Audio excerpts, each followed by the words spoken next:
G'day, my name's James Baldwin and welcome to Oz F1. It's really great to have your company for another recap podcast, this time for the Eifel GP at the Nürburgring in Germany.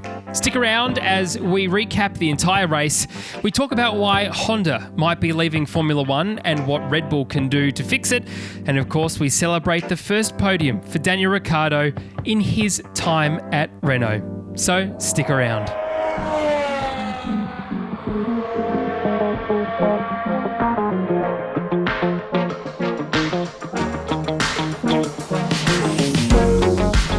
Joined, as always, by people who were previously my friends, but apparently only co-hosts now. Campy, Tommy T. Boys, Daniel Ricciardo is on the podium for 2020 oh, boys. in a Renault. Come on.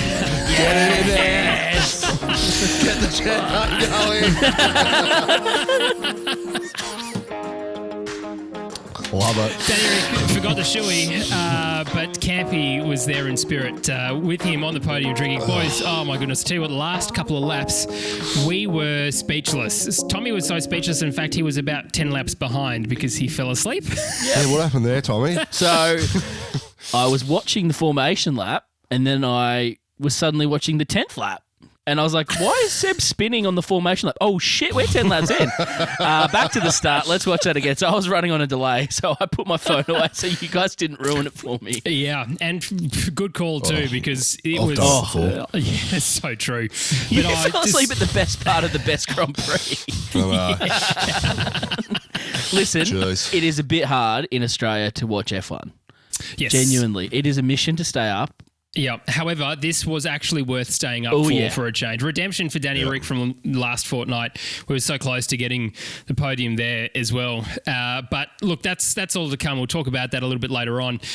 News before we get into that, boys. The big thing that's happened in the last couple of days is that Honda has announced that they are leaving Formula One again, because they couldn't have enough of doing that the first time. In and out. In, out. Make a decision. Of course, we all know how that ended last time with the success of Brawn GP. It wasn't necessarily because of the Honda power unit. But look, it happened, a good thing rather happened for the team last time around. Not sure Red Bull are necessarily going to benefit from this, boys. I was going to say, are you going to win? Are they going to win next year? The year after? The year after, yeah, probably, depending on what they do power unit wise. But let's talk about what exactly this means. Campy, to you first. Are you surprised at all that Honda are pulling out? Yep, it doesn't make a lot of sense to me. They've made a massive investment in F1 over the last 5 years, and for them to discontinue it due to a global economic crisis, or they don't think that the engines that they will be manufacturing in the next 5 to 6 years will have any road implications for their road cars, to me just doesn't make sense. F1 is geared towards the highest and the best technology, and that technology then downflowing to their road cars and at a production level. I don't think we've moved away from that yet. I think the technology is bloody good. The next 5 to 6 years it's going to increase and it's only going to get better. Honda have made some decisions about moving to carbon neutrality by 2050, whatever that looks like for them. I think the money that they're spending in Formula One, whether it be, just say it's $500 million a year, on the whole scale of Honda as a business and what it actually does, it's money well worth spent, because on a global scale, it's great marketing. Yep. You think about the countries that F1 goes to and some of the races that we have, just from a marketing perspective, it's worth its weight in gold. I think it's a dumb decision for them to walk away. So, Tommy T, Karen Horner probably pretty much straight on the phone to Helmut Marko about the announcement. Your thoughts on what potentially lies ahead for Red Bull? I think he's going to get off the phone. He's going to get straight onto Cyril. He's like, can we please have an engine back? Yeah, I don't know, to be honest. It's interesting. So I think big thing is Honda's probably finding that they're not getting enough recognition for the performance that Red Bull is receiving.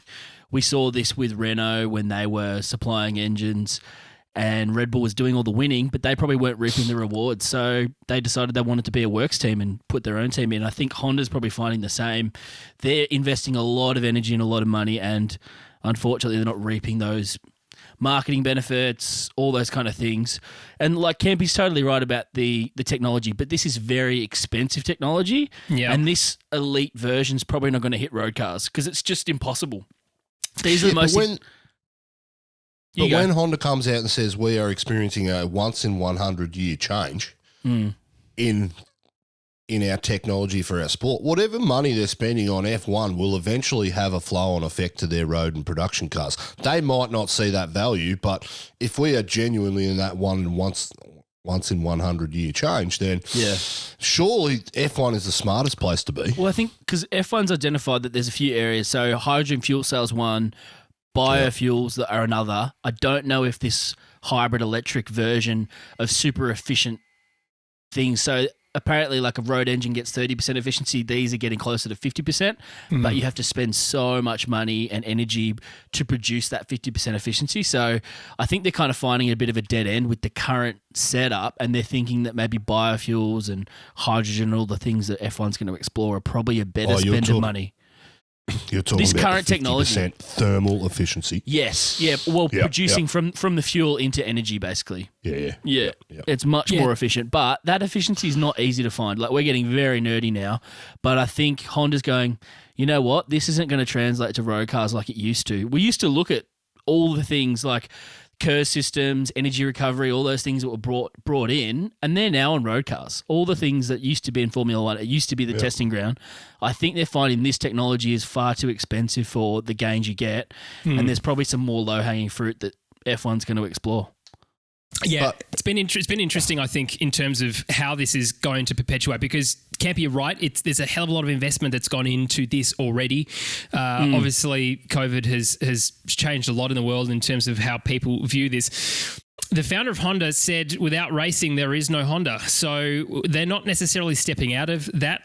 Listening to Zach Brown on the most recent Formula One podcast, or his one, I should say, talking about how they invest in Indy, for example, because Formula One's not necessarily that big in North America yet it is a sport that is really around the world well known and understood to be a great marketing platform. Someone like McLaren and Zach Brown saying that kind of level about this sport already, and the fact that it's changing as we go into North America more and more, and Miami is a good example of that when that finally stands up, and Liberty Media and Haas and all those sort of other good things. It might be a little bit too premature. The other thing that's worth noting here is that even Cyril Abiteboul is starting to call on the FIA to potentially bring forward the changes in engine regulations from 2025, 26 to the end of 2021, so that we could see people like Porsche, for example, or Cosworth or other non-team manufacturers rather, being able to supply those engines again as well. Look, realistically, do we necessarily need Formula One to be at that technological point of the innovation anymore? I don't think so. Let's go back to V10s. Let's get them screaming around the place again. Well, F1 is an identity crisis at the moment. It doesn't want to be a fully electric car racing category because the fans don't like that. It's not what we want to see. The fans want to see loud as anything V10s, turbocharged V6s and V8s that you cannot even hear what you're saying to the person next to you when we're racing around. And unfortunately, we're not ever going to get back to that. The purist in me and the old school says that's what we should be and that's what we're going to. But the reality is it's not. We're in an identity crisis and they need to figure it out. Well, they really need to get some solid thinking about the way forward. We've had some rule changes, but with Honda leaving and deciding to move on, it's given F1 as a company an interesting place in how to define where we go moving forward, and we haven't seen any good leadership on it yet. Ross Broad and the team have made it pretty clear that they're committed to a sustainable future and they want to be... Why? Well, they want to be carbon neutral by X date or whatever they've said. They've made all these things that they want to do with Formula One. So they're pretty committed to this stuff, but they don't really have a roadmap of how they're going to do it. Yeah, and I think Liberty Media says we're an entertainment sport. Well, this is what I'm going to come back to is there's an option now, and you've got the seesaw of, do we follow this eco, must be accessible by the world, or do we go, this is an entertainment sport and people want to hear loud engines, fast, all these kind of things, or do we want this unattainable technology? It's insane to me that we're talking about it. Why can't we have the technology in our road cars and other categories? And then we go, you know what? Formula One is the pinnacle of the most elite drivers and the most elite cars, whether that is efficient, eco-friendly, et cetera, or not. Oh, get woke, go broke. Get the NBA. Look, I think... How many people tuned in to watch the last game today? Hardly anyone. Had to get that in there. Give the people what they want, and they will be returned, their investment returned 10 times over. It's really simple. Yeah. Well, look, Keep all the bullshit aside and give us what we want to see, and people will flock to it. It's not hard. That is the world. I watched the NBA today. I was one of the 2 million. That is the world according to Campy, and it is the world according to Oz F1 too. Look, I think it's an entertainment sport, has to be, but part of that entertainment is the competition and the level that we are seeing and the striving towards excellence. Just to say that it's entertainment like it's an arcade kind of game style is not the same thing, and I think that's something really to bring up. Anyway, Honda then leaving. Renault has to supply the engine if they can't find another power unit supplier because they will have 0 customer teams. Not bad for them to be able to have 2 teams to purchase the Renault, although Ferrari have potentially been, they've been asked if they would consider supplying the engines, and Tommy T. Binotto gave a wonderfully clear answer. I don't know. What did he say? Yeah, exactly. No one else really knows either. It was a bit all over the place. The only clear answer we got was He's probably like, from why Toto. do you want it? Toto said no. The board said no from Mercedes. They won't supply it. That's another good point. Why would you want a Ferrari motor? Can I get an engine out of a tractor, please? Toto said we're already supplying 5 race teams and we're at our absolute capacity in order to do so. We can't do any more. Now, Mercedes don't want to give Red Bull a motor because Red Bull will show up their works team. Big time. Yep. Ferrari, that aero would be insane. Ferrari is supplying 3 teams at the moment themselves. Alpha, whatever Romeo. it's called. One of the alphas. One of the alphas. And Haas. Now, they're the team that you would logically go to get the engine from. Yep. But again, Ferrari has veto power and political dominance. Political dominance in the sport. They get their way. Yeah. Renault is the only option left forward. Now, Red Bull have a pretty solid history with Renault and their nice way to engines. put it. No, it fell apart in the last couple of years, but They had some heyday. They had a heyday. They supplied them since 2008, I think it was, and mate, look, their story is great.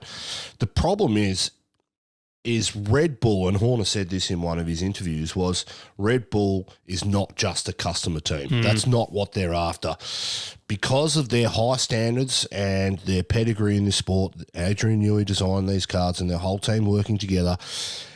They can't just be a customer team where Renault give them 10 people and say, oh, this is what the engine does, this is now. They need to incorporate this engine into the car, and it needs to be 18 months out, looking forward in development. Ultimately, Renault got sick of that because they wanted to put that energy into their works team. Now, Renault will end up probably supplying them, or what will happen is Red Bull will acquire the IP of the Honda engines, and they'll go back to a Cosworth type company, a third party, and they will essentially be their own engine manufacturer with the Cosworth branding or something like that, and continue that on if it's worthwhile. Now, we know Dietrich Massachusetts has got empty pockets. He can spend as much and or as little as he wants on his F1 team, and I hope we get something like that. I think that's probably where it's moving. But again, F1 needs some direction, and they need to be clear and concise about where this sport's going in the next 5 to 10 years and 15 years without saying these are our goals, this is what we want to achieve, but not outlining how to get there. And until they do that and show some leadership, we're going to be having these dumb conversations. Well, Campy, if you were high up at Porsche, would you enter F1? No. Exactly. So unless the roadmap's clear, no one's entering. So they need to sort that out. Otherwise, no manufacturer's going to jump in. Yeah, but they might have to pay. An initial investment. Just think we've had 7 seasons of these turbo hybrid cars. Now, the motors aren't really changing moving forward in the next 4 to 5 years, other than they're going to look at some biodegradable fuels and blah, blah. The big engine change will come in 2025, 2026. There's no point in Porsche investing a hell of a lot of money into where they're at the moment, although they will have an engine somewhere locked away in their cupboard from their LMP1 days with Mark Webber, which will be able, you would be able to put some of that technology straight into Formula One, but teams aren't going to want to spend massive amounts of money for a 4 or 5 year development. They're going to want to look 10, 15 years down the track and go, oh, well, this is really worth our time and money, but again, we need leadership. The next big question then out of this is, if Red Bull were to go back to Renault, what does that mean for Max Verstappen? There's been conversations around his contract having a clause in it that means that if Honda don't continue, Karen has said that that's not a thing. We kind of think that Mercedes really wants him, don't we? Although I'm not sure how interested I would be in going to Mercedes, noting the cycle of Formula One and the success of teams, the demise of Mercedes is kind of overdue. Tommy T, if you're Max Verstappen right now, how do you feel and what do you think you do? I would be very interested in going to Mercedes if I was Max. I think about it from Lewis's point of view. That's some way to keep Lewis in the sport longer, I think. If he's got a proper teammate that's going to challenge him, like he can talk the talk, but I genuinely think he likes being challenged. He was really appreciative of how VB drove this week. He was praising Max, how he drove this week. I think he's that's what's going to keep him in the sport. If he feels like it's just him at the front winning all the time, he's not going to be enjoying it. So I reckon that would actually fire him up for another season, and what a season that would be for us. Yeah, that'd be good to see. And then Max sees that as an avenue of like, all right, I battle against Lewis for a couple of years and then he retires and then this is my team. Let's do this. And if you were Mercedes, you'd be silly not to invest in Max and go, all right, well, we're sticking into the sport again, especially while the regs aren't going to change until 2025, 26. It makes sense to me for every party, to be honest. Yeah, it would make sense to George Russell. Campy, your thoughts on what Max Verstappen should be doing? I just think he stays with them this year and next year and 2022 with the change of the regs, and then assess his options after that. We've got Valtteri Bottas and Lewis Hamilton, which I don't think will be in the sport in the next 2 to 3 years. Certainly if Hamilton wins another championship next year, I can't see him leaving. I see him leaving at some stage. Max is in that interesting part of his career where he's so young and he's so giddy to get up and get in a championship-winning car, but it's not there yet. The seat's not on offer. But he's got time and longevity in the sport as well. So he doesn't need to make rash decisions like a Daniel Ricciardo, switching teams and moving around the place to try and find it, because Danny Rick's under some time-sensitive restraints in order to get his world championship. Yeah. Where Verstappen has the next, 10, 12 years realistically, if that's how long he wants to stick around. Yep.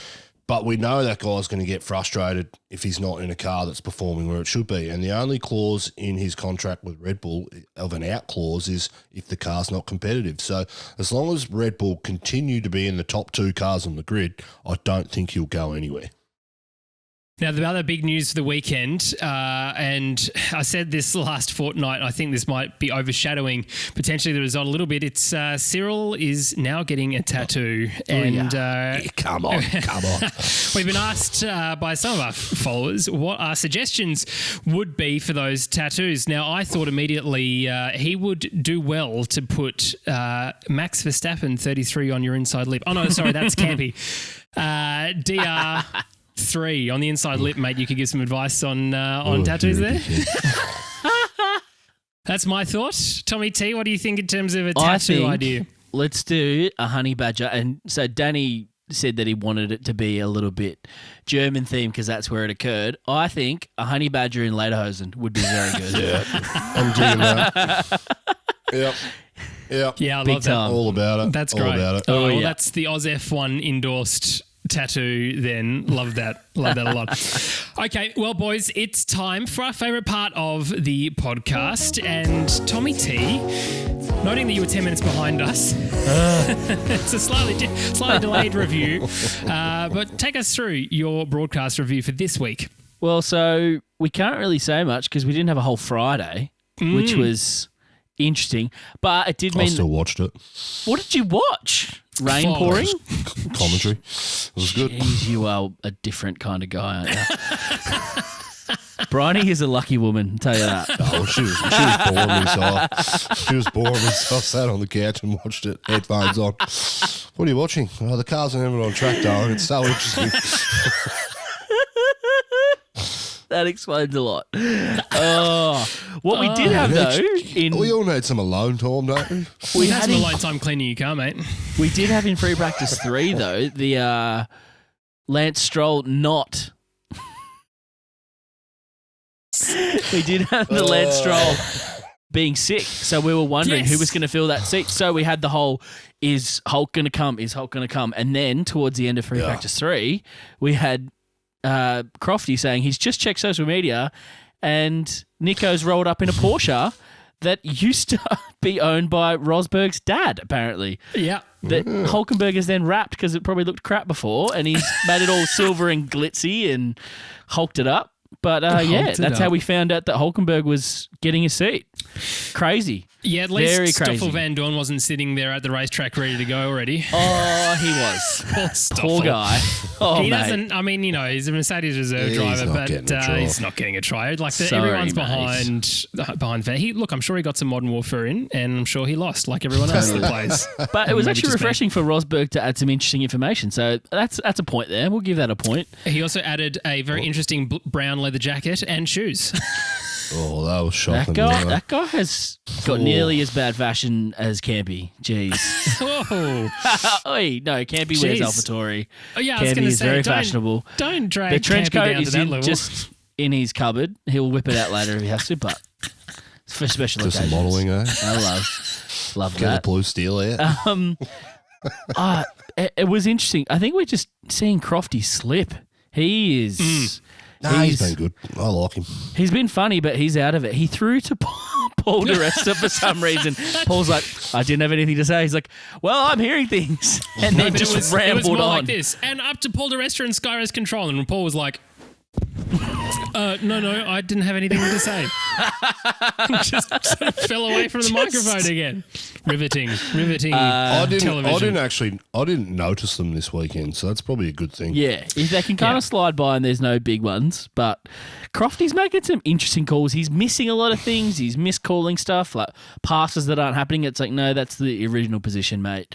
But in general, pretty good. I think we'll give that a 6. That was solid. Nothing bad. Yeah. Look, I think I'm with Did we you. have a 6. flyover? No, it was too foggy. Couldn't get the medical helicopter out. So why would we do anything in the air? I think we saw the camera helicopter doing some flips and stuff, though. It was like, pff, That pilot's always 11 out of 10 for me. he is legit. It He or she is absolutely- legit. Star. Yeah. But the medical helicopter Probably, yeah. needs to suck it up. Medical helicopter, sort it out, mate. So it's fog. Just go up. Just, go above it. Just keep going up. There's not a mountain ahead above you. So just find the Oh, ceiling. no, what's above me? And then sky. punch out of the bloody top of the ceiling. Anyway, what would I know? Nothing. Anyway. Okay, 6 out of 10. Well, that was Not good. awesome. All right. Well, let's get into the race then, lads. Team by team, as we always do. I'm so excited about this race because of Daniel Rick. It's just What a star. absolute legend. Come on. Of course, we know Kimi Räikkönen broke a record for being told that he was breaking a record and saying, I don't care about this record. That's the record that he broke this time around. But we'll start with the back of the grid. Williams this time. George Russell was so happy Poor about Kimi guy. Räikkönen having a start. Mate. Couldn't wait to be taken out by him. Look, if you look back on his onboard, he didn't have a good time. He was hit by Kimi coming into T1. I'm surprised, actually, we didn't see more people collide with each other there. But he Rough corner. Great corner, isn't it? Yeah, it's really, Great. really good. That first I complex like is it. hard. Oh, They were set for some points though, George Russell and Latifi. Mark, shout out to you annoyingly on saying in our Discord chat that you were all about Latifi for 15th. Well, he came 14th. So well done on beating the original position that you thought he was going to get into. I still reckon Latifi's going to get a point before George Russell, unfortunately. It's just going to break that way, unfortunately, George. Sorry, mate. It's going to be that thing. Campy, what do you think of Williams this weekend? yeah, good. Showed some pace. They were in the fight, which was nice to see. Yeah. Qualifying was okay. I think Russell got out of Q3, which was good from memory, but I could be wrong. But yeah, both of them are up there, so that's good. Really unfortunate for Russell to get taken out as he did. Yeah. Raikkonen got a penalty for it, but as Raikkonen, they're sort of halfway through that turn one. It's a deep drop off. The front right's almost off the ground if you're hitting the apex, and Kimi got on the gas a bit early and the front end kicked round. He just oversteered straight into him. I don't think it was deliberate, but unfortunately ended Russell's race, which was a bit of a shame. It seems to be happening to him at the moment. It's wrong place, wrong time. Every time he's around a wrong car, he's getting taken out or punches or he's binning it and locking up tyres. I mean, he'll learn. He's making some of those mistakes that young drivers do make. Yep. James, do you think Latifi is doing better or worse than you thought going into the start of the season? I don't really know if I had any thoughts about him before the season started, if I'm perfectly honest. I think, look, the second... He's a dud. There's been so many Williams drivers in the last, 10 years. I don't even know who's racing for them half the time anymore. No, look, I think he's doing pretty good. In terms of his consistency, he's there. I think George is a much better driver. I think he's faster, but he's not annoying. He's not doing anything necessarily wrong. I think he's just showing up, and I think he's getting better each weekend. So he's my favourite Canadian on the grid, that's for sure. Yeah, there you go. My favourite Canadian on the grid. Yes, that is what he is. Absolutely. No, well said. I think to be honest, he's doing pretty well. So good for him. Can keep going. He's around for next year as well. So potentially we see Williams take a couple of steps forward. It's also good to see because a lot of noise was made when Claire left and Frank left a couple of weekends ago, but everything's sort of flying under the radar now, which is a good thing. There's been major, any bad strategy. There's been nothing happening badly on the pit wall or over the weekend. So I think they were playing with rubber ducks in the wet. That was great. Yeah, it was fantastic. That was good. But that's the thing. It was the culture's starting to shift now. Yeah. And so when we come to the end of 2021 and the new regs happen and they've had this time to reestablish themselves, honestly, I'm looking forward to them hopefully having a tighter time up the middle of the mid-pack there. Let's talk about Haas because Romain Grosjean scored some points, boys, this weekend. Strategy. But this second half of this year, his start was pretty obnoxious, but he is, I say obnoxious, I shouldn't say that. I said last week that I like him. Yep. And I do. Yeah. I don't actually hate him as much as his mistakes, and we rag on him very often. I don't actually mind him, and he had a good result this weekend. I'm pretty sure that car's getting better.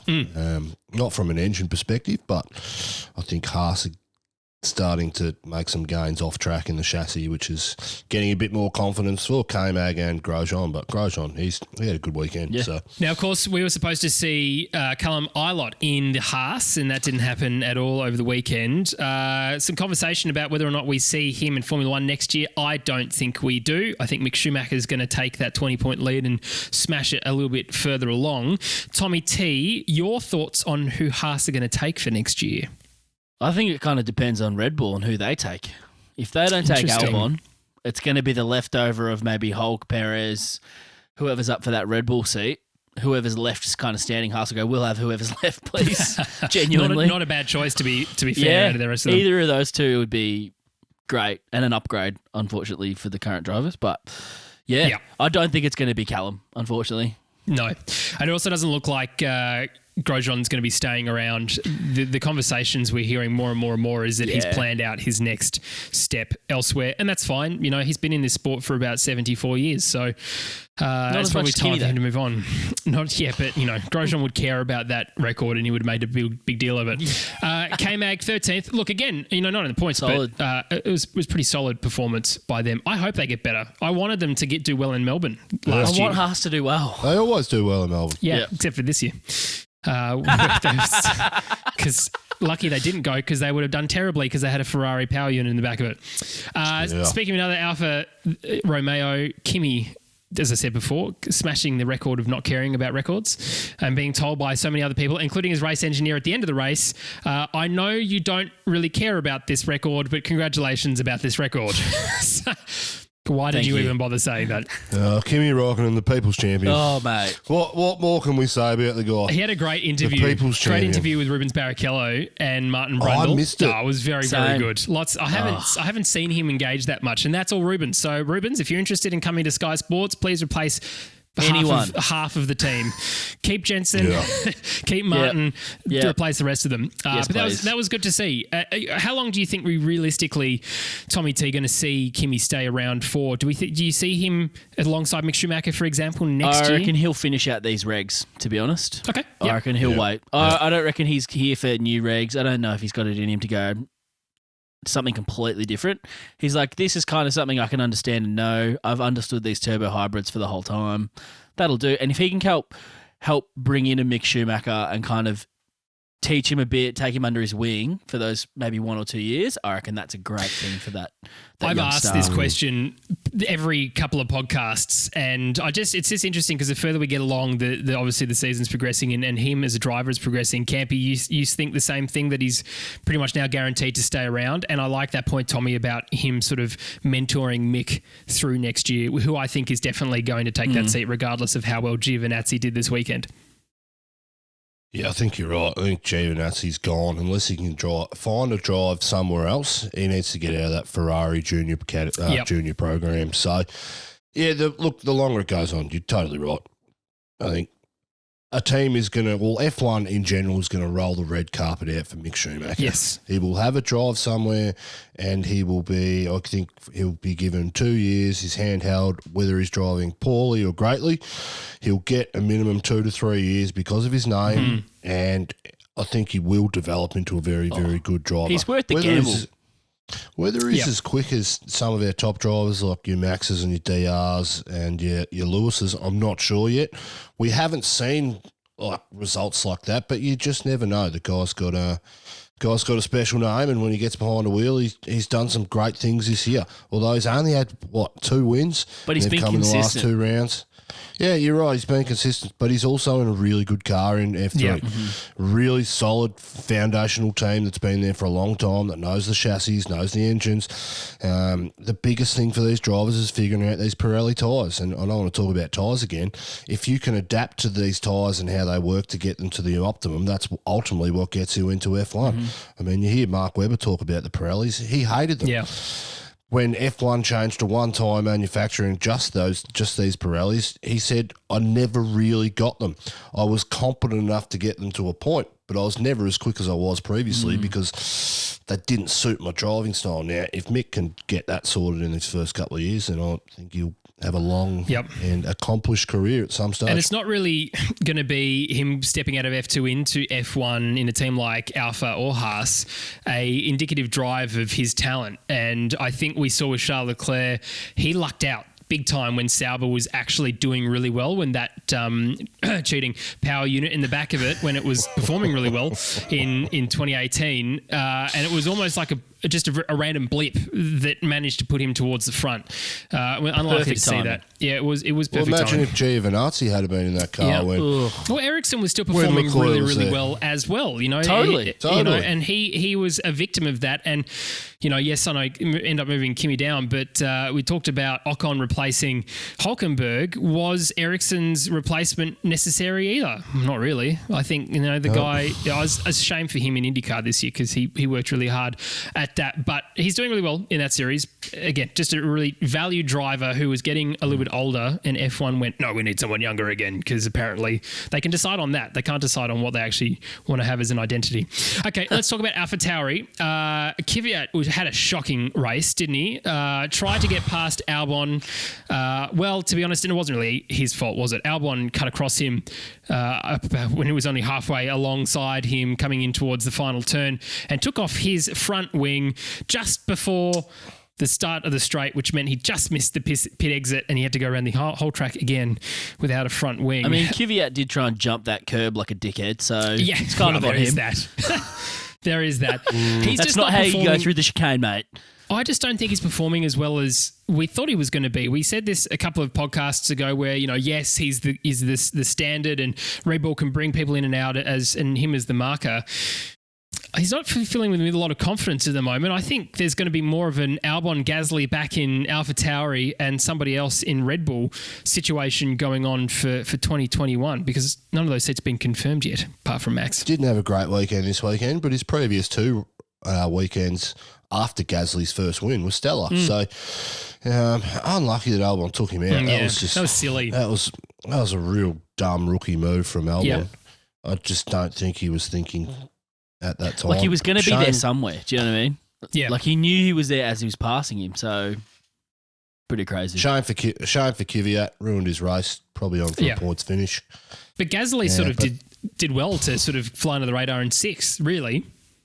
Yep. Yeah, I mean there was some, but he started in 11th, did he not? Well, No, he started behind Seb in 12th. Yeah. From memory. Yeah. But again, started on the medium. So on this track, that strategy was really good. So Yeah, let's not I think jump it was up and good down because of about safety Gasly and how cars. good If he we is. didn't have safety cars, I not don't think what it I would was have That's been what doing. I'm good. really trying to say. Sorry, Tommy. Yeah, I think the safety car helped that strategy. I don't think the medium was actually the best strategy unless it was a safety car, which there was. Well, Grosjean did really well on the hards, to be fair to him, in terms of how well he stayed out with that and that tyre. Yep. Okay, so AlphaTauri, only really good this weekend for supplying Campy with a very expensive, ill-fitting jacket to go with his ill-fitting rants. McLaren... Uninspired. Get it right. You are so uninspiring, Campy. True. Lando Norris. Now, Mate. going through his head, I need to get Ooh. a shot of me sitting in a deck chair. No, I'm kidding. Yeah. Dude was just not happy, was he? He was having to do all kinds of fail-safes rather in the program, and eventually it looked like the side of the car was on fire. The power unit was trying to escape. Not surprising because it's French. And we'll see that hopefully change for McLaren next year in Mercedes power, but he was so dejected. Campy, I've never heard Lando this dejected. Were you okay with him this weekend, or are you still against Lando? No, Lando had a really solid weekend. Sainz has got on top of him in race pace and one lap pace over the last 5 weekends, and he'd been beaten pretty comprehensively. Sainz had been getting some good results, and he wasn't quick. This weekend, got him in qualifying, got him in race pace. I mean, he was sitting 10 seconds in front of him. He was, odds on for a 4th or 5th place until his power unit happened. So I can see why the guy's angry and frustrated. Yeah. He's, And that was a brand new F1's one, right? Yeah, it was brand new. F1 is a tough sport in the sense that you don't get a year and a half to rest on your laurels and what you've achieved. Yep. And there's some exceptions to that rule, like Seb Vettel's. He can have a really horrible year like this year and still pick up a drive. But Lando's not there yet. These guys are still really driving for their career. And he's gone under the radar in his poorer performances against his teammate over the last 5 races. But for him personally, he really needs to get on. He needed that result this weekend to prove to himself and his team that he's still got it. Sainz may have had a bad weekend, but that's motorsport sometimes. Yeah. These things happen. Yep. Yeah. That's what makes our sport so exciting, and to the last corner, anything can happen. So, unfortunate, but I think it'd be good for his confidence. It's kind of tough. Like, baseball is a team sport, but it's actually an individual appears whereas F1 appears as an individual sport, but it's really a team sport, unfortunately. And unfortunately, his team and the engine let him down this week. Nothing out of his control. Genuinely, like, he was putting that car in the right spot and his engine just gave up. And he was doing all the things. He was like, man, it was so hard to keep that car. He was changing settings constantly, trying to override this apparently sensor or something that was just not letting the engine do what it needed to do. It sounded like he couldn't get any battery power. Yeah. From what we understood. I thought you had to keep your engine in the same mode for the whole race now. Is that right? Yeah, it is. It's I just think he was the trying to fail-safes bypass in some terms sensors. of... Yeah, correct. Yeah. So not actually changing the power mode, but just trying to tell the engine to keep going. And you're fine. Just shut up get and keep over going. It. Yeah, correct. Get over it. Stop trying to fail. Ignore, go. Yeah. But Carlos did well in 5th, though, Tommy T. Genuinely, Carlos has been really solid. He's had some very bad luck this year with some DNFs out of his control again.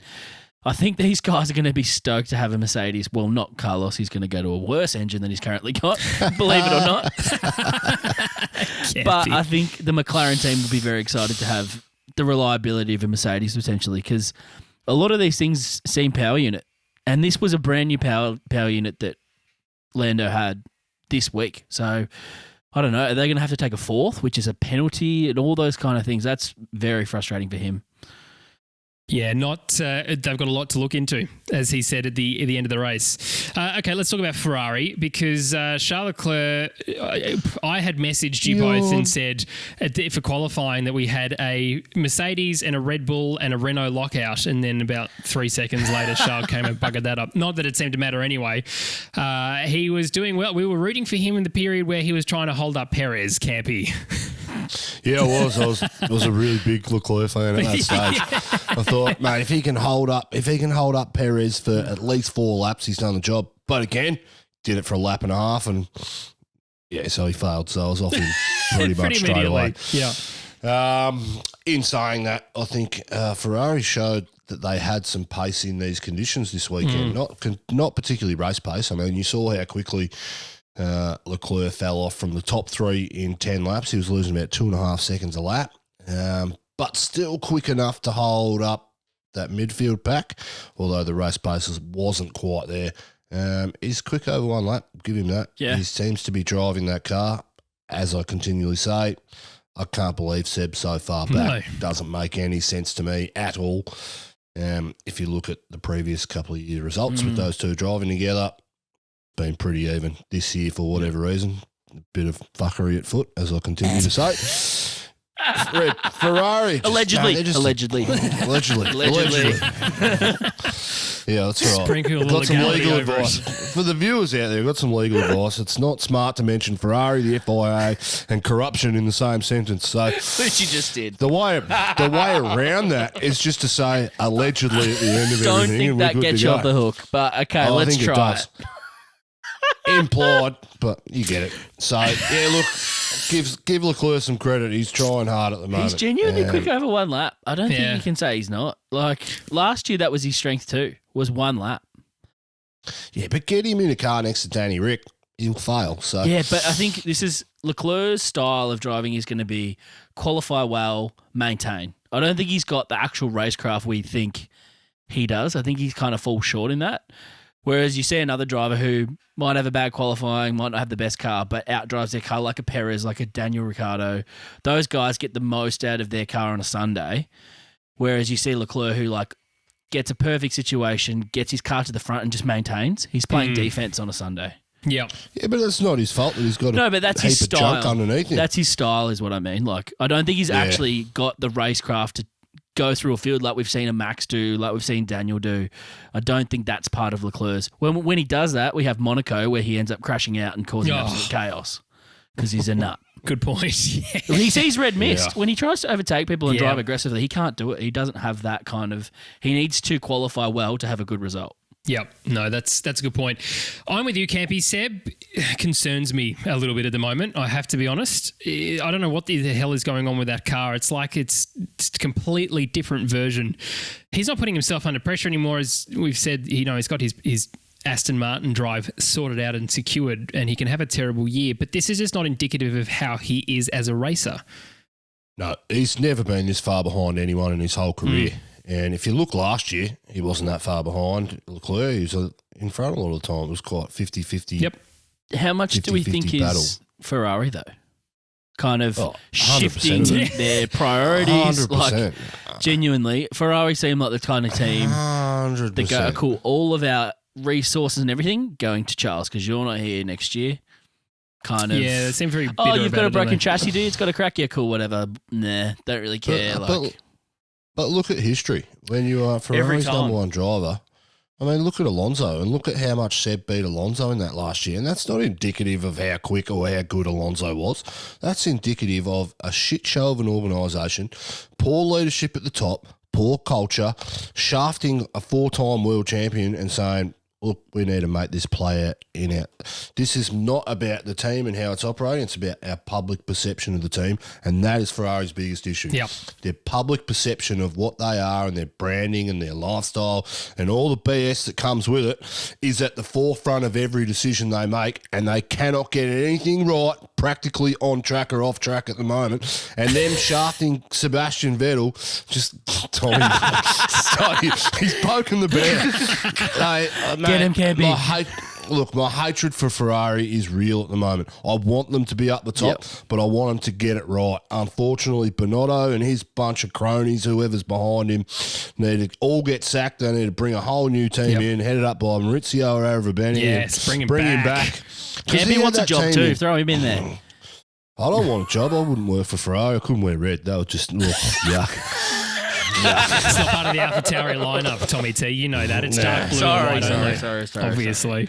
Silly. Nah, but look, it really frustrates me as a fan. Yeah. Look, it just frustrates me as a fan. Seb's been hard done by, and I hate seeing that. Yeah, I don't like it. Looking forward to But next it year. is- It's how it is.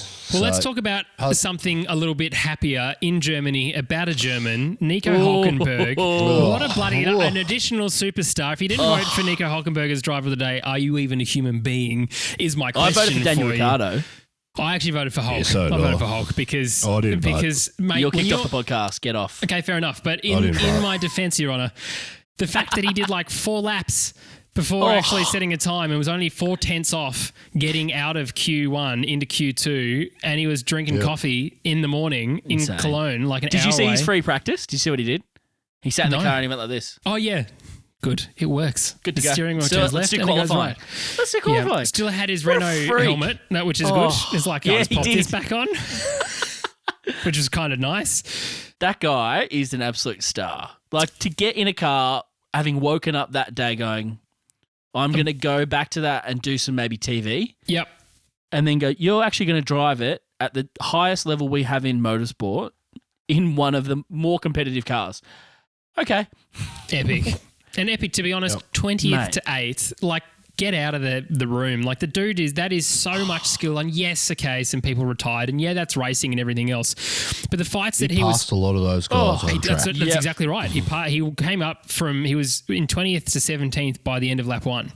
Yeah. Incredible drive. Can't be said enough. This guy deserves a seat. It is crazy that no one has given him a seat yet or confirmed a seat for him for 2021. What concerns me even more so, though, is there are reports that he did a German TV interview afterwards saying that Haas wasn't really confirming anything and Red Bull wasn't really an option either. So we kind of went through that flavour of the month, didn't we, with Nico Hulkenberg and the option. Now I think that maybe the flavour of the month for Red Bull is Sergio. Either, to be honest, deserve it, but my heart is more in behind Hulk. I would like to see him back in just because of how well he's done. You could make a case, though, if Hulk was in a seat this year, say, was still in the Renault, do you think that would be better for his stock, than doing this, coming in off no notice and performing as well as he did? Like, I don't know. There's potentially his name is in brighter lights this way than if he was just. I see what you're saying. Yep. Kind of cruising through normally for a drive. Does that make sense? It does. I think, he would have ended up staying at Renault as the consistency because he would have been up with Danny Rick. The other issue, though, is that because it would have been pretty much the same as last year in terms of him still being a little bit behind, we would have gone, oh, well, he doesn't really deserve it, does he? Because he's not the same class as Danny Rick. But in hindsight, we see how bad Ocon is. Correct, because of Ocon, he is bright, absolutely. But I would still say to Renault, get rid of Ocon, put Hulkenberg back in next to Nando and get Nando and Hulk. Yeah, but I mean, like, seriously. Genuinely. A Spaniard and a German in a French team would be good for it, honestly. But it's still crazy that someone like Haas hasn't snapped up Nico. It'd be crazy not to snap him up. I don't understand. Look, last year we were having all those conversations. He's had a good crack in F1, but he's not cracking it with the top cream of the crop of this field. In saying that, he is a better driver than a lot of these dud young kids on the grid at the moment. It's a shame. You saw the guy's a consummate professional. Comes out 4 laps, puts a quality lap together, 1.7 seconds off a Mercedes around a track that he hasn't driven this car. He hasn't driven it for Silverstone. 7 or 8 weeks. And you look at his race pace, solid. He hadn't even driven a car with the full fuel load on at the start either. So he's constantly, the guy is absolutely competent and he's a consummate professional, deserves a drive. Whether he gets one, it'll be interesting. But the pressure's back on F1 teams now. If Red Bull's going to keep Albon, AlphaTauri's going to keep your Gaslys, your Kvyats, and potentially your Albon. If Giovinazzi sticks around, if Magnussen and Grosjean stick around, that doesn't make sense to me when you've got the calibre of drivers like Perez and a Hulkenberg sitting on the side. Now, these teams have got the opportunity to sign these 2 guys, and these 2 guys should be on the grid next year. Whether that happens or not, we do not know. But when we rag on these junior drivers like your Albons next year, we're just going to sit there and say they had the chance to get a better driver and they didn't take it because of their own stupidity. Yeah. And again, this just shows my point from a couple of weeks ago. We're concentrating too much on younger, inverted commas, drivers. These guys are like late 20s, early 30s. And it's not an old age to be when you're doing this sort of stuff. You know, Mark Webber was saying it's like, 36, I'm really starting to think whether or not I can find that extra 10th, extra 2 tenths or whatever needed. He still would have done. He still would have absolutely smashed it if he had decided to stay for the change of regulations. So, yeah, you got to give a little bit of attention back to these guys who have shown so much commitment to the sport and to these teams. And when Renault threw Nico out, it was a bit sad. Anyway, it is what it is. I look forward to hearing in the next couple of weeks what is going to happen, because they're going to have to. Christmas is not that far away, which means the end of the season is not that far away. We're pretty close to seeing it, and I think we'll probably see an announcement at least before Abu Dhabi, if not on Abu Dhabi, and we'll see Mick Schumacher being announced. He'll do FP1 is the next opportunity he's probably going to have to do for Alfa Romeo. He'll be announced there to take Giovinazzi, and everything will sort of spiral from that. So we're not too far away from that, which is good. Perez, though, I like Sergio, and I was like, don't you get anywhere near Daniel Ricciardo. Get behind. Stay behind Leclerc. Don't come here. Go away. Sad for him that he only got fourth, but happy that he only got fourth. Yes. He did such a good job, though. His pace was at the end, I'm like, I'm getting very nervous now. But I said... And he finally got all the upgrades as well. Good. Oh. It's insane. It only took Stroll to be sick. Him Stroll in the first place. Unbelievable. Yeah, Nico's like, just give me the car that I had in Great Britain, because that's what I remember. Rubbish. Yeah. Crazy. Nah, he had a great drive. He's unlucky, and it just didn't break right with the safety cars this time, but he's been benefited in other races, so it was DR's turn to have a bloody good luck race for once. I don't think he would have passed DR anyway. I mean, if you look at the first 16 laps of Perez's second stint on that medium, Danny Rick was 15 and a half seconds on him. Until that safety car came out, it was about 10 and a half. And that's 5.5 seconds he took out of him in the first 16 laps on tyres, where he should have been getting more. Danny Rick was clearly managing. It would have been tight, and there would have been a good battle at the end, but I still reckon Danny Rick would have held on. We know how good that Renault is on tyres, and we saw the finishes to races like Spa and Silverstone too, how good Danny Rick is in that last lap, how much pace he had. In saying that, we're talking about Perez. Perez drove well. And for a guy that doesn't have a drive next year and given the big finger to a team that has neglected him because the owner, son, get preference, I mean, how would you feel as Checo going into a race like this and performing like he did, and from his side of the argument, he would have got a podium. Yeah. And going back in, you got this dud over here. What are you doing? That just creates more animosity, and I hope Checo, comes out publicly and... I think you'll get a seat first, and then he'll throw some mud. Yeah. Yeah, throw some mud. It'll stick. I would love to see him next to Max. Yeah, yeah, so do I. That'd be great. And I think Checo deserves a spot in that top team. team. He needs a top team crack. He hasn't had his chance. He had that early McLaren one. He was too young. We've all discussed that. We all agree. He needs another crack, and he deserves it to see what he could do in a top team.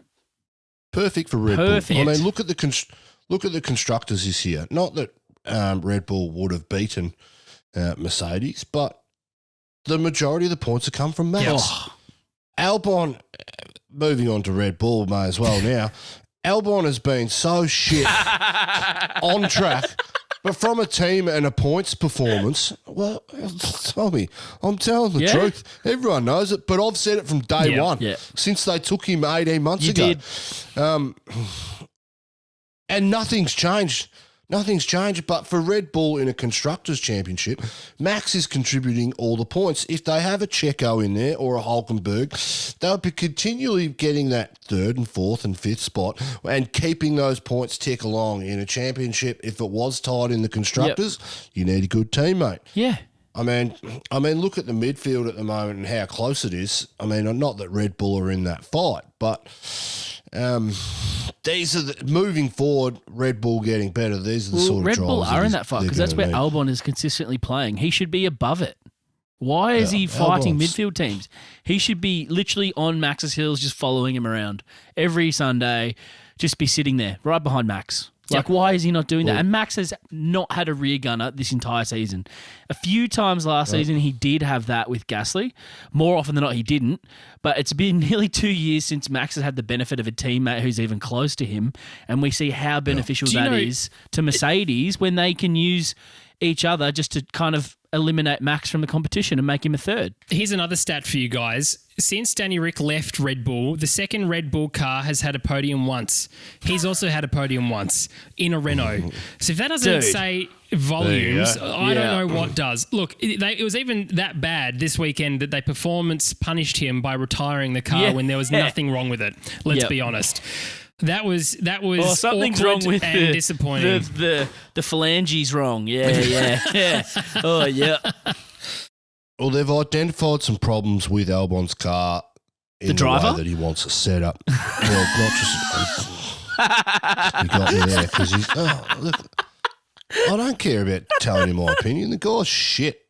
Like, get rid of him. He's a good C grade driver, mate. James and I were so high on him, and he's let us down, hasn't he, James? Yeah, that's again. We just wanted him to do well. Point. Put him back in Ignorance AlphaTauri. of humanity on a math scale. Put him back to AlphaTauri, I honestly think, is the best thing for him and Pierre to both be in that team because that car suits them better than the Red Bull does. And so they'll be able to push themselves as a team higher and higher and higher. And instead of just being the sister or junior, and they keep saying, it's the sister, it's still the junior team, and they're flailing around down the bottom, you can have some consistency up there because the current situation in both Red Bull and down in AlphaTauri is not working for either team. There's one driver in both that seems to be doing consistency, and that's not happening. Okay, let's talk about... Well, Red Bull... quickly. Red Bull bought a whole new chassis for Friday practice for Albon this weekend, and what they did on that chassis that's different to the current one was they had different suspension mounting points. They wanted to put training wheels on it. Yeah, pretty much. Pretty much. Good. But they wanted to use that to try and help Albon in his setup preferences because they identified that would help, but unfortunately we didn't get any running. But Red Bull, make the decision. Yeah. You've made these tough decisions right throughout your whole history. Do it now, do it quickly, and get Hulk in for the rest of the year and get Checo in for the whole year. And if you're Checo, just move now. Yeah. But it's not going to happen. No, but wouldn't that be something if he just does that and you go, thanks very much. See ya. Seb hops straight out of the... We'll just have a silly season for Abu Dhabi. Everyone's in a different car going, hang on a second. Well, he's wrapped up in cotton wool. If Checo bailed across, they'd just bring Hulk for the rest of the season, surely. Yeah. I go, yep, you can stay. Yep. Well, why don't we just get rid of drivers like Lance Stroll? Yep. And drivers like... If you're interested in Campy Formula One, Campy One, Formula Campy, we're seeking sponsorship now. Go to campy.com. All right, let's talk about Renault because Ocon was kind enough to just completely get out of the way so we could only focus on superstar Daniel Ricciardo. I was at the absolute edge of my seat, was hardly breathing for the last 2 laps because I was like, I just need this so much to happen. Everyone was so excited that he won. Even the Red Bull, look, credit to the Red Bull garage. They got out and gave him some fist bumps as well, which is so good to see. Like there's nice moments with nice people. Just speaks to how much he's loved across all of F1. Yeah, and it's finally he gets it there. And I think before we started recording this, I said, Campy, that, now I'm maybe potentially starting to think along the lines of maybe McLaren's not a good thing and Renault's, looking stronger. But you said very convincingly your point about Danny Rick. Yeah, well, what I said Danny Rick in a car is going to overdrive it and make the car look better than what it actually is. I mean, if you look at it at a good, solid B-grade driver like your Ocon, he drives that Renault and he doesn't look quicker than the Racing Points or the McLarens and their direct rivals. Whereas you get a guy like Danny Rick who's outperforming the car, consistently looks quicker than them. So I think when Danny Rick gets into that Mercedes, he'll take it another step again. It may take them 12 months to figure out what Danny Rick wants out of the car and how to drive it, but he'll be able to step in that car pretty convincingly next year, and I think he'll make Lando look like he's made Ocon look this year as well. And with the benefit of time in that car, 1 year, 18 months, 2 years down the track, he'll just continue to drive like he's doing at the moment. As for Ocon, he had he had a weekend this weekend, which hasn't been very different to the whole year, really. He's been behind Danny Rick in qualifying, behind him in race pace, didn't do a good start, dropped back behind his four main competitors in Perez, Sainz, Norris and Ricciardo. Unfortunately for him, this is motorsport. Breakdowns happen, suck it up. But for him, it was just a pretty standard weekend. Look, I hear what you're saying, James, but I'm excited to have a team we know how Red Bull is built around Max. I think McLaren's going to be built around Daniel Ricciardo. I think they're that excited. Like, we know that Zach's wanted him for a long time. They're going to sell out. They're going to sell out and go, I want this guy to be the centre. What do you want for the car? Like, that Red Bull is set up for Max, and maybe that's why other drivers have struggles with it, but mate, Max performs in it, so I can see the same thing happening for Ricciardo. That car is just going to be perfect for him. Yeah. With that same interview that Zach Brown did on Beyond the Grid, he said exactly the same thing. So the reason why he got Andreas Seidel and James Key into the team was so that he could get Daniel Ricciardo into the team. Yes. Now, if that's not a long-term, that's big Rick energy right there by Zach Brown. Big Rick energy. And we love Zach Brown, absolutely. But listening to that podcast, if you haven't listened to that, do yourself a favour. Don't stop listening to this just yet. But after this, go Rate and listen review to this that. one, then go that one. Correct, because honestly, Zach Brown is going to is the glue of that organisation that is going to really do wonderful things there. And I think you're right, Campy, in terms of how Lando's going to perform. But unlike Ocon, I think he's got the ability to shape and learn. And it's never going to be I'm versing Daniel Ricciardo. It's I'm learning from Daniel Ricciardo. Whereas Ocon's like, I'm out and I'm racing Daniel Ricciardo. No, you're not, mate. Bit of head wobble. You're completely on a different playing field. So I'm excited for him. And yeah, I'm just ready with my McLaren merch that I got for my birthday. So I'm very excited about that. Ready for next year. When was your birthday, Jim? Well, we had two Oz F1 birthdays from someone who doesn't like birthdays, the person sitting next to me. And who said that? So happy birthday to you, Tommy T. And my birthday was... Oh, it was your birthday too? Yeah, under the radar. Yeah. Oh, jeez. Look, that one's sick. Sorry, mate. Mate, that is You what can I make up want. for it now by singing That's the best gift you could by give me. singing the Russian national anthem. Go on. Mate, look, Only if you've got 20 symbols. in my defence, for people that see your birthday on Facebook and then send you a text, that's not you remembering. That's like something doing something for you. This is the only time I've ever agreed with Campy. I completely agree. Shut up. Yeah. Like, if... Yeah. I don't care. Don't wish Tommy T happy birthday. Don't. That's the outcome. Happy birthday, mate. There you go. I love you, mate. Good on you. You're a There good you mate. go. Thanks, Campy. Let's talk about another good lad, because this was an incredible moment and he was incredibly humble at this moment. I'm talking about Mick Schumacher handing over his dad's helmet. There was a press release via Instagram from the Schumacher family saying how they wish Michael was there. Look, to be honest, Lewis was very humble as well. He was actually genuinely shocked, which was a nice thing to see in terms of that saying, wow, this is a genuine honour. And I believe that. And absolutely. And I think it's... I think it's really sad that we still don't have Michael around to be able to support that. But how Mick is holding himself together at the moment, we're talking about him racing and everything else. So many people have their dads around to support him, and especially like even his cousin, right? David Schumacher's got Ralph in the paddock coaching, getting him engaged, all that sort of other stuff. And yes, go to Uncle Ralph for some advice, but it's not quite the same. This guy's holding himself together incredibly well. Seb Vettel has said this as well in another podcast, and even said that over the weekend too, in terms of showing Michael Schumacher tribute on Seb's helmet to Mick. That was a whole lovely situation. Congratulations, honestly, to Lewis Hamilton. 91, you're a mega, mega superstar in this sport, mate, and you're incredibly talented. We do appreciate how well you drive the car. Sometimes we don't agree with how your attitude is, but no one agrees with how my attitude is most of the time. Just ask my wife. Everyone thinks I'm a dickhead too, so Everyone's right. join the club. And we're just three white guys on a podcast. You're actually out there killing it. So big congratulations to him. Absolutely. Absolute superstar. You do deserve it, mate, and well done to you. Sad, though, for VB. He was very dejected when they had to retire the car. His team radio broke my heart a little bit, because I tell you what, out of T1, we're talking about T1 in terms of how good that corner is. And even Lewis said at the end, big respect to Valtteri there, because Valtteri was like, no, mate, I'm still here, and I'm still going. Which is what we've kind of wanted from VB, and he's doing it. And he took it to him. You're absolutely right. So the fact that it didn't work was disappointing. Love it. Yeah. Yeah, well, I came into Tommy's place of work on Friday, and I just said, VB's going to win it this weekend. I just knew that he would. And then he put it on pole, and we're like, come on. Exactly. And the turnaround, I mean, 5/10 he was getting beaten by in Q2 by Hamilton, then beat him by 2.5. He had some genuine pace in that car. I think, unfortunately look, this is my theory, and it's and if and or buts, and what could have been and what should have been, but he locked up. He'd been having problems on that corner all weekend. I don't think it was what he was doing. I just think fundamentally the car was different every time he went into that corner for whatever reason. Therefore, he locked up big. But when he came back out, he was already on his new set of tyres. He was already in front of Verstappen and Hamilton, pit stop wise.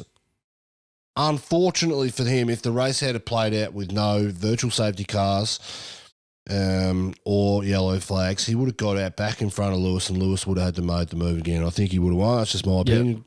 Could be wrong, but I don't really care. Fight me about it. I feel sorry for VB because he's done everything right over the last 4 or 5 race weekends in the sense that he's qualified within half a tenth 3 times of Lewis. He's beaten him a couple of times, got a couple of poles, got a race win finally. He's starting to put it together.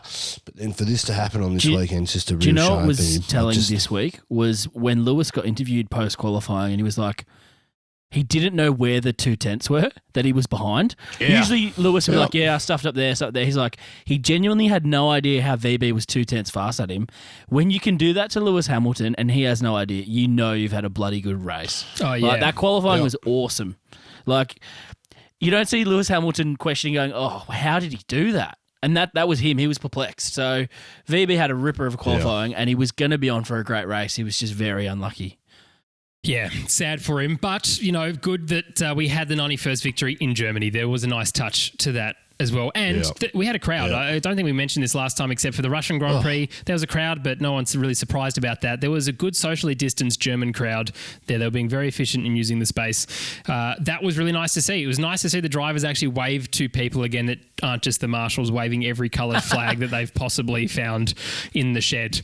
Yep. Well, boys, that's the race done and dusted. Daniel Rick just on an upward trend. Looking forward to seeing how he does in Portugal. Now's my favourite part of this. I've had a really enjoyable time going through the Fantasy League again, as we always do at this part of the podcast, and some wonderful names. And I'm that excited only because I'm now beating Campy again. That's the real truth. But before we get to where we three are, did you use your extra? No, mate. I had a turbo driver of 1 Daniel Ricciardo, which was 100 points. So that is why I smashed that and Renault. In fact, do you have Ricciardo in your team, Campy? No. Oh, you're the worst. I think I've got Stroll. Yeah, you had Hulkenberg. I haven't changed it since the start. Here we go. Here comes so. the excuse. I don't really care. The best. I couldn't give a shit. I look at it once a week for good games. Correct. And here we go. Harrison Phillips, mate, you're performing every day. The best team names that I've picked up so far. This is no particular order. $100 million dues. Jay Wallace. Red Bull Haas, no engine. H. Phillips. Dictator Dan. That'll be Hayden Morrill. Well done. It's going to be Campy's favourite, I can always tell. And Eiffel 65, Dave Very good. Well done from you. Our podium at the moment, coming in first, Hulk is back again. Moxley on 2,314 points. Very, very good by you. I love this by Jay Moore. And then coming in second, Life's Like a Box of Chentox. That's funny. Very good. Very good. 2,263 points. And a new addition, someone who I used to work with, actually, which is very bizarre. And I still hold it against you, Tim Bowden, that you didn't take me to the Air Force integration with Red Bull back when Danny Rick was doing the wonderful things down in Victoria. So you're welcome to listening to the podcast. I look forward to taking some selfies with him to rub it back in your face. There it is. I got that out. He's only in third, though. So you're smashing all of us in terms of this. Hammer, Tim, E. So I'm just going to go hammer time. Tim Bowden, 2,147 points. Campy, you're in 23rd. Well done. You're going further south. I've consistently average like me. And I'm in 16th. Tommy, good news. The team that you have put effort into is still not beating the team that you have no access to. It's in 52nd. And your other team's in 46th. So there is that. Look, honestly, we love seeing there's so many more names in there. Do yourself a favour. If you're not already part of the Oz F1 Fantasy League, you're not going to win anything, but you certainly can. You can still beat me. You can still beat Tommy T, but also go and have a laugh at the team names. It is incredibly funny. So thanks so much for doing that and joining us with that. Some shout outs as well. This weekend, although Tommy T was behind, I have to thank George for putting us onto Discord. If you aren't on Discord, you can jump in and join what us two over the weekend normally do, which is a 3-way chat about everything that's going on in the race. You can jump in and be part of that. Yes, Campy was using it. He was on it, doing a thing with his telephone. But a big shout out to George for that. So thank you, mate, for putting us onto that.